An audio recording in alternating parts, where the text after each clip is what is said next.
prayers are all that's left. Lord, we are ready for whatever you have planned for us, and we will lean on you and trust in you. And we're asking, Lord God, that you will provide jobs here at Lordstown. Prayers Michelle Ripple hopes will keep this factory, where she's worked for the past 18 years, open. The Chevy Cruze she takes pride in building is no more.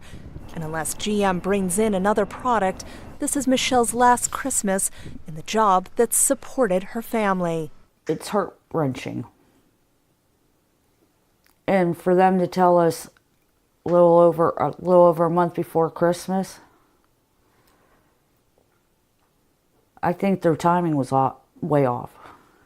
Michelle already knows she won't make her $30 an hour wage anywhere else.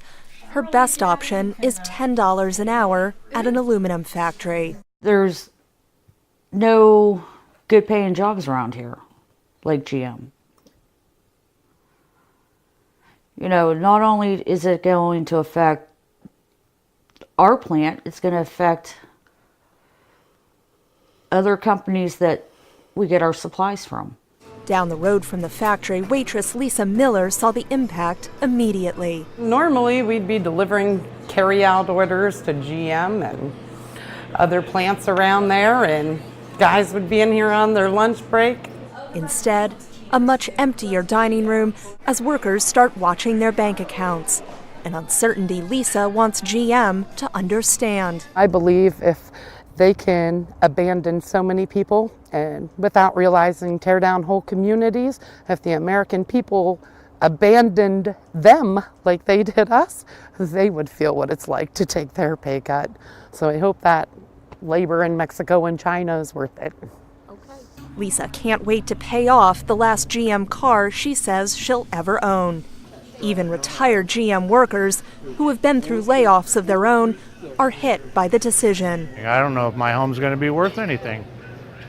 The property value is going to go down. I don't know what, we're going to be stuck here for a while. Michelle also isn't sure of what the future holds, but she tries to reassure her daughter. I've been telling her we're going to be all right. It's going to be a long struggle, but we will be all right. She's just one of many in this town who are not ready to give up.